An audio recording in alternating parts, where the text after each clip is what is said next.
Hey y'all, hey y'all, hey, welcome back to another episode of Coming to the Stage. As always, I'm so excited to have the opportunity to present to you another powerful woman with a powerful voice and a powerful message that I know is going to encourage, inspire, and empower you forward. If you are new here to Coming to the Stage, again, hey sis, hey, I am Andromeda Raheem. I'm the founder of She Wins Society, and Coming to the Stage is here to provide you with the opportunity to connect with these women who are out here in the world making a positive impact. They are using their voices and their presence to make a positive influence in the lives of other women mostly, and they are using their gifts and talents in to walk in purpose ultimately. So today's guest is none other than the Latoya Mathews. And the Latoya Mathews is a freedom ambassador. She's going to tell you a little bit more about what that is when she comes to the stage. She's also an author and a speaker, and she is so passionate about helping to free women from shame. Okay. So she's going to tell us all about who she is, what she does. And again, I know that through this conversation, when she gets to the stage, she is going to share something that is going to absolutely encourage you, inspire you, and empower you forward. So stay tuned in right here. Now I'm bringing Latoya to the stage right now. Welcome to the stage, Latoya. Thank you so much for having me. I'm excited to be here. Thank you so much. Yes. And so I had to say, I love the Latoya Mathews, sis. And I love the energy behind that. You're going to have to tell us a little bit more about the Latoya Mathews. Yes, I will. Oh, the Latoya Mathews, because in the kingdom, right, when they introduce somebody, is welcome the Queen of England, right? So it's like it puts emphasis on it, and that means that you're a person, a person of prominence, a person who has value, a person who's recognized, as royalty. And so I am a daughter of the King, so therefore the Latoya Mathews put some emphasis on it. Okay. Yes, I love that. Okay, you're gonna have to I'm gonna be out here in the world saying, introduce me as the Andromeda Raheem moving forward. Okay, I love that. That's good. That's real good. May we all go forth in the world with that kind of energy. I'm feeling it. Yes. So I did give a brief introduction to you as a freedom ambassador. Can you tell us more about what a freedom ambassador is?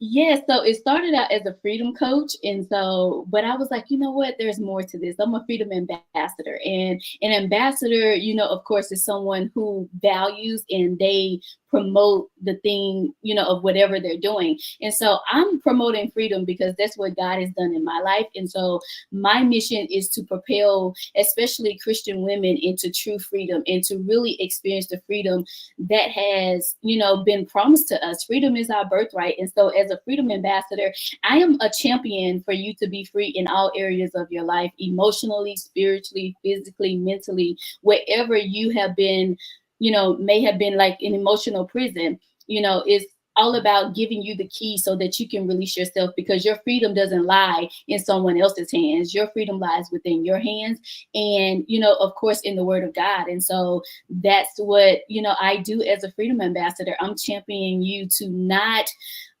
sleep on what has been given to you. It's a promise that has been given to us. Yes. Oh, that's good. And I know that so many women who are watching this live or who will watch the replay can definitely relate to moments in their life, if not currently, where they have felt like they were in bondage due to a number of things, right? Whether that may have been failures, losses. I have seen you speak on multiple occasions, especially on social media, to your gems, as you like to call us, about breaking free from shame. So why is that really important for you? It's really important for me because in 2003, at the age of 18, I had an abortion, and that abortion like literally took me through hell. And it was one of those things where, because of that decision, I felt like I didn't have any value in my life. I felt like there wasn't a purpose for me. And so it was one of those things where I dealt with shame, guilt, and regret, and all of those things made me feel like I wasn't worthy of what God had for me.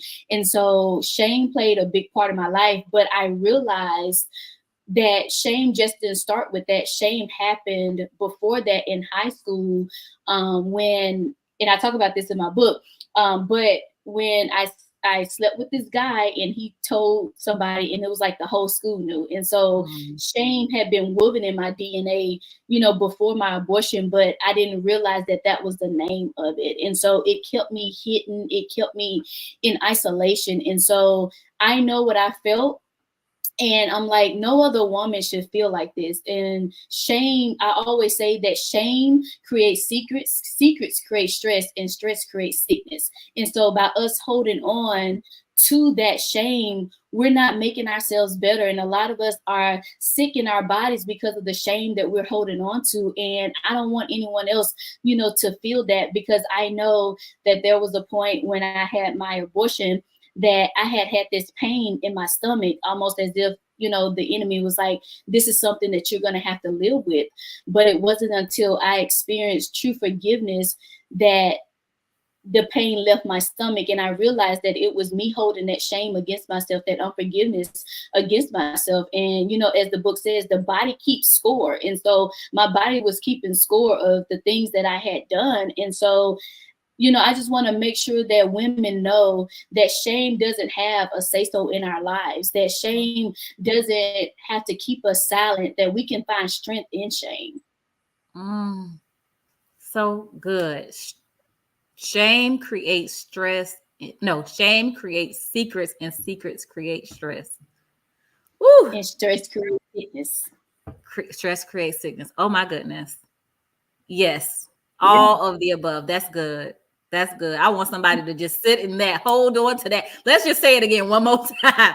Shame creates secrets. Secrets create stress. Secrets create stress. Creates sickness. And it's a lot of us, silently sitting in shame because of the things that have happened to us in our lives. But, it doesn't have to be that way. And I gave it an acronym: silent, harmful, and misleading emotion. Like, that's what shame is. It's very misleading, thinking that this is the end all be all, thinking that this is how we have to live our lives. And so, shame doesn't hold a place in our lives. And I would be remiss if I said that I knew, that before, but I just thank God for the community that I have, that have taught me that shame isn't something that I have to carry in my life, right? Shame is something that I don't have to live with day after day, that I can actually break the chains of shame in my life by speaking. The more I speak, the more shame breaks off of me.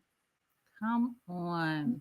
And the reason why I'm just dancing in my seat right now is because you said community. The thing that was popping up in my mind about one of the reasons why I think a lot of people carry shame much longer than they have to is one of the things you already said. They're carrying it in silence, right? They're not speaking. They're not talking about it. They don't feel safe they don't have safe places to talk about it without fear of judgment. And so, but also the society that we live in, we have this society where it's a lot of like cancel culture, and the moment you make a mistake, people are ready to throw the baby out with the bathwater, right? Like, you're no longer worthy, you're no longer valuable because you said the wrong thing, because you did the wrong thing, because you made a mistake in public, and now people want to act like you're not redeemable from whatever choice that you made that may not have been the best choice. So for somebody who is currently in that struggle, right? Like, they just feel like everybody around them has made them feel like they're not redeemable, like they can't come back from that mistake. What do you say to that person? I would tell them, don't give up, because, just like a flower can outgrow its environment and has to be uprooted and placed in another environment in order for it to grow. And sometimes it takes being uprooted from the things that you're surrounded by, because toxic soil will not help you grow, but good soil will, right? And toxic soil produce toxic fruit, right? Toxic roots produce toxic fruit. Healed roots produce healed fruit. And so we have to sometimes uproot ourselves from being comfortable and place ourselves around other people. And just because we've been hurt doesn't mean that there's not a community out there for us. There's always a community out there for us. And it's inevitable in the life that we live. We're always going to have frustrations. We're always going to have disappointment. We're always going to have pain, but we can't give up because there are people that are out there for us.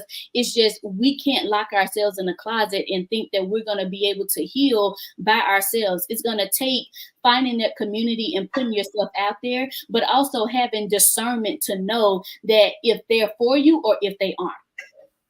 Yeah. And I think that's the key thing, is having discernment, because we say guard our hearts, but a lot of people are guarding in fear and they won't let anyone in because of the hurt that they've endured. But sometimes you got to give it another chance and learn the lesson. Is not, something that I can, what's the word I want to use? It's not something that I'm going to just keep up, for myself, but I am going to give it another chance and learn the lesson from it. It's not failure. What did I learn in this? Mm-hmm. Did I, open the door too soon, or did I leave the door shut too long, right? Having that discernment to know when and what to say and how, to move, but not letting that fear keep you from experiencing good relationships. And I know, even for myself, I always said that I wasn't a girl's girl. Mm-hmm. Like, I got along with the boys. Like, I was, give me the dudes, right? But that was only because of my insecurity. That was only because I didn't see myself as worthy or see myself as pretty. But I thank God for the sisterhood that I have now, that I was able to heal that and be able to say, you know what, I'm going to welcome this, because of course I'm married. So my husband's like, if they ain't his friends, they can't be my friends, right? And so I had to give it a try, because I did experience betrayal. When I had my abortion, I told my friend and she went and told someone else. And so that put a wall up for me to say that I couldn't trust people. But if I hadn't of giving it another shot, I wouldn't be able to say that I would be able to experience what I'm experiencing now. Like, I'm experiencing true sisterhood right now with ladies who hold me accountable, who can speak life into me, but also gather me together when they know that I'm not doing what I'm supposed to do, right? Mm-hmm. So it's all about giving yourself another chance. Throughout life, you're gonna always have to give it a chance. Ooh, that's a whole word, the Latoya Mathews. Somebody can relate to that. I know I can. I can raise my hand high and say I can totally and completely relate to having those seasons in life where I was like, I'm good on women because I've been betrayed, because my feelings have been hurt, because I've been offended, because they didn't treat me the way I thought that I should be treated, whatever it was, mm-hmm. and tried to tell myself I'm writing women off. But much like you, it was just something I was not willing to give up on, because I understand the value of these relationships. Like, you can't let one bad apple, and I don't even, and I use that loosely because I just feel like sometimes people just aren't your people, right? But you can't let one bad apple spoil the bunch. You can't decide that all women are bad because you've had a negative interaction with a few women here and there. We're not for everybody. That's just the truth that we have to understand. Right. We're not for everybody. But like you said, it's so much beauty in being able to try again and keep yourself open so that you can actually find your people. And one of the things that I love so much about you, you are totally a woman after my own heart, and your willingness to be vulnerable. Like, I don't do fake and fluffy, sis. Like, I like to have conversations with women where we're keeping it real about what life looks like, what business looks like, what, like, all the things. Like, I don't want to, I'm fine, everything's fine. Everything is not always fine, right? We're all experiencing struggles and challenges and things in life. All of us, all of the time, we are experiencing challenges. And so you're one of my own heart because you are, like, you have the courage to be vulnerable. And I would love to know, like, what is it, or where did you find the courage, rather, to be so vulnerable about sharing your story and the challenges that you've experienced? Well, in 2018, the Lord began to tell me to tell my story. But I hit a Moses because I'm like, find somebody else to do it. Because who talking about this? Especially nobody that looks like me is telling this type of story or sharing this type of thing. And then the voice just kept getting louder. And so I attended this conference and I told my story, but I immediately ran out because I'm like, this is not something that we do, Latoya. Like, what are we doing here? Like, you're way out of character. And so I ran out. But the number of women that came back and said, thank you so much for sharing your story, like, that was very brave of you. It gave me confirmation of what God really was telling me to do, because there's so many women who sit in silence with this. But I still struggled with it because it was like, for me, it was like, this is not sexy. Like, Lord, why can't I have the sexy something? Why can't I have the sexy assignment? Why can't I have the good assignment? But this is my good assignment. And again, it's because of community. They really gave me permission to be bold and taught me to have courage in this. And, there were still things that I was trying to hide, and there were still things that I wasn't trying to say. And they're like, listen, no, like, no, you need to share everything, because the only way that you're going to help people is by sharing, by being vulnerable, by having the courage to speak it. And so, again, it was community that gave me permission to really step out and be, the Latoya Mathews, to really push me, along with my husband as well. And so it was just really trusting God also, because I said, God, if I'm going to do this, if I'm going to tell this story, then you have to be with me. And he gave me that scripture that says, and my people will not be put to shame. And so I stood on that he wouldn't put me to shame for telling the story that he wanted me to tell. And so I just found, the courage. Again, every time I spoke, it was like another level of freedom. Every time I spoke, a link in the chain was broken. And so every time I speak, these links just start breaking off, and I just become more and more free. And so, it was at one point I was rejecting the assignment, and the Lord was like, listen, the more you reject it, you're rejecting the favor that comes with it. Come on. Ooh. And so having to embrace that and really say, you know what, okay, I surrender, Lord. If you want me to do this, then I'm going to fully step into it. I'm going to fully step into it. That's powerful. The power of obedience. I know somebody's going to listen to this in the future. They're listening right now, and they are struggling right now with God has told them to do something. And they are like, oh, like you said, get somebody else to do it. Why me? I don't want to say that. I don't want to do that. I don't want to put myself out there. But I truly do believe the same as you do. Like, we all have an assignment on our lives, and that the things that we go through and we overcome, it's not just for us, it's for other people. And I've also said a lot too that, when we think about finding our soulmates and our best friends and the people that we're meant to serve in life, we're not going to attract those people by being anything other than who God created us to be and speaking our truth. So when you are walking around with a mask on, or you're pretending to be something that you're not, it's literally like impossible. You're going to attract people, but they're not going to be your people. Then you're going to look around and wonder why the people that you're serving don't really value and appreciate you, because you're not speaking their language. You're not saying something that's actually valuable or even helpful to them. So it's so important for us to walk in our truth. And I love that you do that. And I love that you represent that. I definitely want to, because you've been speaking about community, I definitely want to take a moment to shout out the ladies who have been showing up for you in these comments. Okay. Yes, so I see my sisters here. They are just co-signing what you're saying. Hey, Camille. Yes, those are my sisters. I love them. Sana says, so good. Yes, yes, yes. Thank y'all so much for joining us today. I don't even do that every time in the comments, but because you've been talking so much about community, and because we know that you have taken this leap into really fully walking into your purpose, I just wanted you to see, like, I mean, you got people out there who support you, but I really wanted you to see you got people out here who support you. Yes, I love them. I love them. Yes. And so you are going to be speaking on the Finding Grace in Motherhood panel at the She Wins Conference and Awards in Atlanta this November. I'm so excited to have you share your experiences and expertise on this panel. What is it, if you could sum up what it is that you want the women to leave with after they hear you share your story and your expertise on the panel? What would you say you want that to be? I want it to be letting them know the more we partner with God, the more, we can do in motherhood. The things that are hard, the things that we find ourselves, facing. The more we partner with God and the more we partner with our community, it doesn't make the journey easy, but it makes it lighter.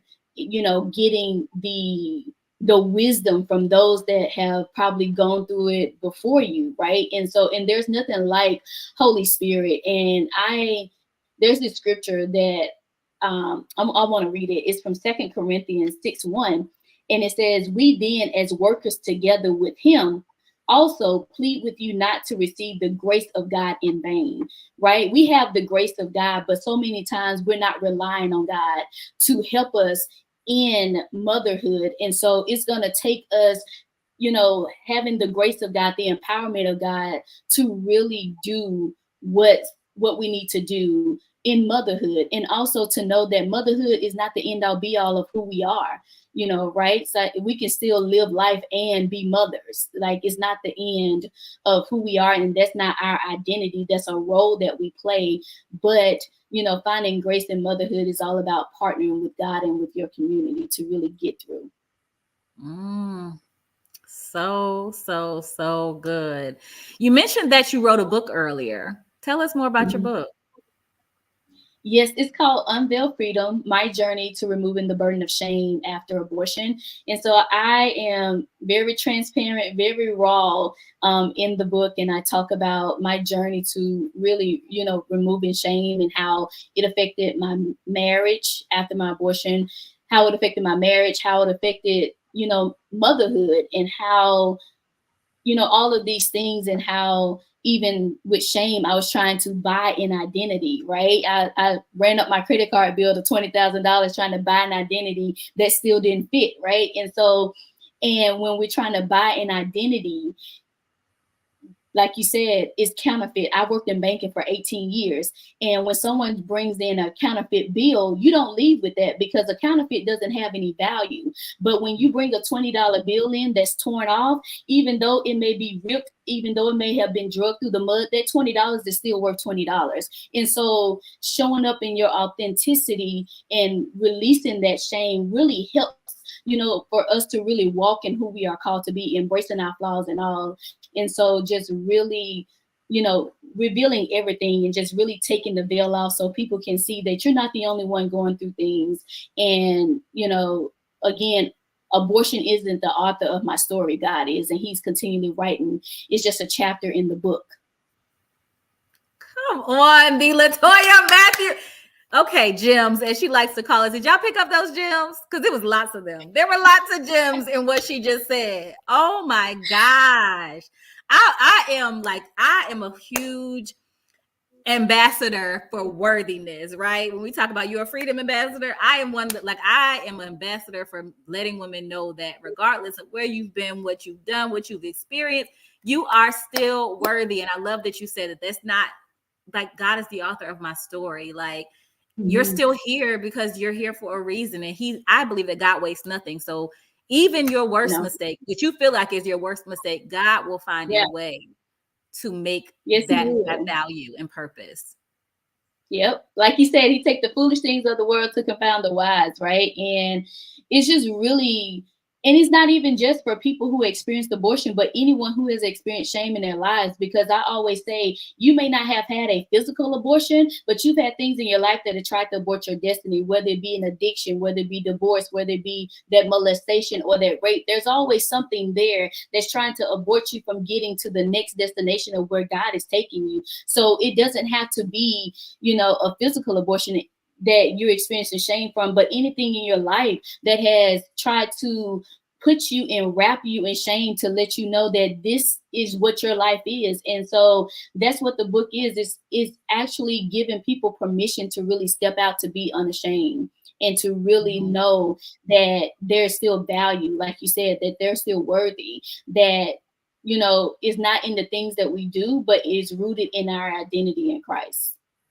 Yes. And speaking of, right, as a Christian woman, have you gotten any pushback or experiencing any challenges about speaking about not having shame around abortion?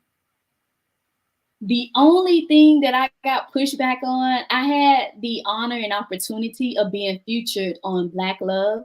And I believe I was the first person to ever be featured on Black Love that talked about abortion. And so, of course, the comments was running crazy. But I thank God for healing, because I looked at the comments and I said, thank God that I'm healed, because I would have been like, take it down. I don't want it. But I really haven't. And I know that I'm still just getting started, really scratching the surface of really being bold about it and, you know, speaking truth, you know, to it, because I'm not religious about it and I'm not political.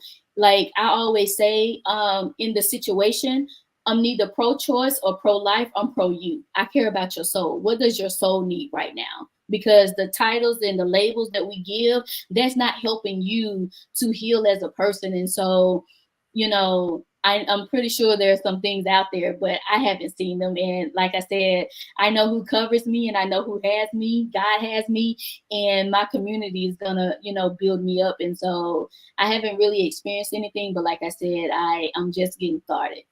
Yeah. Yeah. I mean, listen, everybody, there's going to be people with opinions that are Yeah. in agreement with what you're saying and in disagreement. I think that your voice is super valuable um to the society that we live in, like I said before, because so many people they've counted themselves out. They are, you know, living, they've boxed themselves in, they've told themselves that they are unworthy, that they are incapable of doing things Mhm. based off of their past. And so we need people who are going to say, like, you may not have been your best self, like you may have made mistakes. Life is about learning. Like I don't know who expects anybody to be going through here and knowing it all. We're all learning and growing. There are Right. things that I'll probably think I know for sure today, and 5 years later be like, nah, that wasn't all of it. You know what I mean? Like there was something else I needed to know, it looked black and white in that situation, but actually there's Right. some gray area there, right? And I Yeah. just think that we all need to be more open to that idea that just because you see it that way or think it's that way doesn't mean that that's exactly the way that it should be. Yeah. There's room for it to Yeah. be a different kind There's of way. always room. There's always room. Yes. And God can use all of us at any time, like regardless of who we've been or what we've done. Exactly. Like the people say, if he can use the donkey, then he can use anything. Anything. Okay. Oh, this has been so good. I want to ask you, what does grace mean to you? Because I think that word I feel like we've been using it a lot more lately, honestly. And I love that word. But when you think about the word grace, what does it mean to you? For me, it means empowerment. That's what I think of when I think of grace. It's an empowerment to do the thing that I'm called to do, what I'm meant to do, or whatever, you know, that I'm doing. And so it's just empowering me to go forth in what I'm doing. That's what grace means to me. Hmm. And how do you show yourself grace?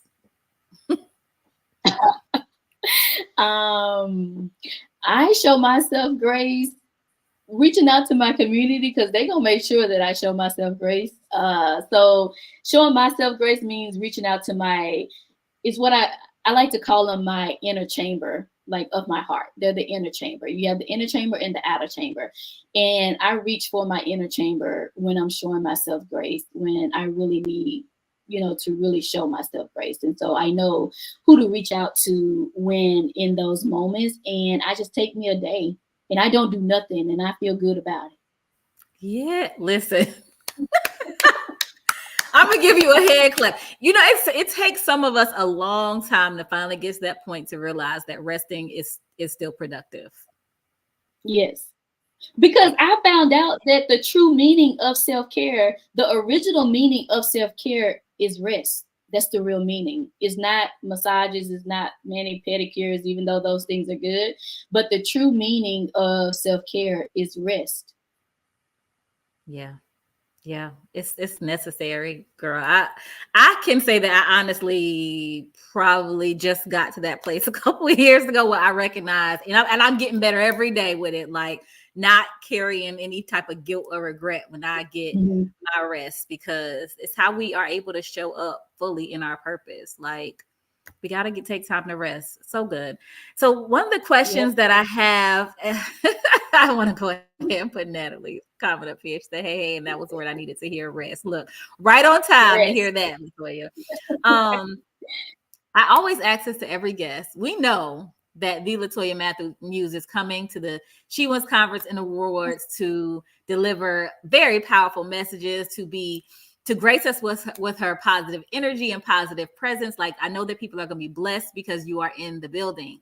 But what is it that you are hoping to gain from attending the She Wins Conference and Awards? I am looking forward to gaining new connections, like really meeting new people, new connections. I haven't allowed myself to get out much, but I'm looking forward to attending and really getting to know and see, more women and receiving, as well, because I do events, so I don't really go to a lot of events, and it's time for me to receive also. So I'm looking forward to receiving what's going to be taking place, but also some connections that are going to be in the building. And of course, Yeah. meeting you. Of course, meeting you. That's going to be a highlight too. Same, sis. Listen, when I say like so much of what you said has been so relatable, even down to what you just said, like I don't have not been attending so many events because I host so many events, but I have been getting out more often, and it has actually been so good to be able to actually sit and be an attendee instead of a host all the time, So Yeah. I hope that, Yeah. well, I don't just hope, I know that you being in this room with the women who are going to be there, I'm looking forward to seeing you out and about a whole lot more, because I think that more invitations and opportunities are on the way, sis. Amen. I received that. I received that. Thank you. And I'm looking forward to being a vendor too. So just meeting women that, will come through the vendor section of the event as well. So Oh yeah, that's right. You're going to bring your books. yes, yes, All I right. will. Okay. So you can come get a signed copy. All right. Y'all better That's come right. through. So good, Latoya. So this live is going to live on our Facebook and YouTube page forever and ever. For anybody who is going to watch in the future, anybody watching now who wants to connect with you, they may want to purchase your book today, or to know anything that you have upcoming. Please do take a moment to let everybody know what's happening with the Latoya Mathews, and how they can connect with you. You can connect with me on Instagram and Facebook at the Latoya Mathews. That's my handle, THE, and it's Mathews with 1 T. And currently, right now, I'm just gearing up for 2025. I have some things coming. My retreat is coming back in 2025, so I'm excited about that. And just looking forward to just stepping out. I got some things in the works that I can't speak of right now, but it's coming. Y'all gonna be ready. But you can get the book on Amazon, Barnes and Noble, and if you want a signed copy, you can get it on my website, latoyamathews.com. And so I'll personally sign it and send it out to you. We have 5 stars on Amazon, so we good. Yes. All right, y'all. So y'all heard it here. Go get your copy of your book. I'm sure you have an email list on your website they can sign up for, right? Not yet. No, Not yet. no, Okay. I ain't even gonna lie. Now, But okay. if you So want to go on the email list, message me. I'll add you, but I don't have one on my website. talking about accountability, sis, I'm gonna hold you accountable to get that done ASAP prior to the conference for sure. Okay, I'm gonna give you a little bit of a homework, because you say you have some big things coming, so we want the people to be able to be first to know when you shoot out that email. All right. But in the meantime, thank you for holding me accountable. Thank you. Yes, we need your email list, sis. We need your email list. If you want to be one of the first to know when she does send out an email about what's new, make sure you DM her. okay, at the Latoya Mathews Yes. on Instagram. All right. This has been so good. Again, you all, if you want to meet Latoya in person, if you want to hear more empowering messages like the one you heard today, if you want to come and get your signed copy of your book at the She Wins Conference and Awards, you can visit shewinsociety.com to learn more. Again, the She Wins Conference and Awards is happening on November 9th, 2024 in Atlanta, Georgia. And we only have about 12 tickets left, something like that. So go ahead and get your ticket, reserve your seat so you do not miss this highly anticipated afternoon of celebration, inspiration, education, and of course, sisterhood. It's always a pleasure to share space with you all. Again, if you heard something today, I know you did. If you heard something today that you found to be valuable, encouraging, inspiring, empowering, make sure you like, comment, share. Sharing is caring. This live with somebody else who needs to hear what Latoya shared today. And again, Latoya, I thank you for your time. I look forward to seeing you next month. Thank you so much for having me. I look forward to seeing you. Yes. All right, y'all. So until next time, make sure that y'all are tuning in every Wednesday and Friday at 7 p.m. Eastern Standard Time right here on YouTube and Facebook for another episode of Coming to the Stage. And keep growing, keep glowing, and keep on winning. Bye.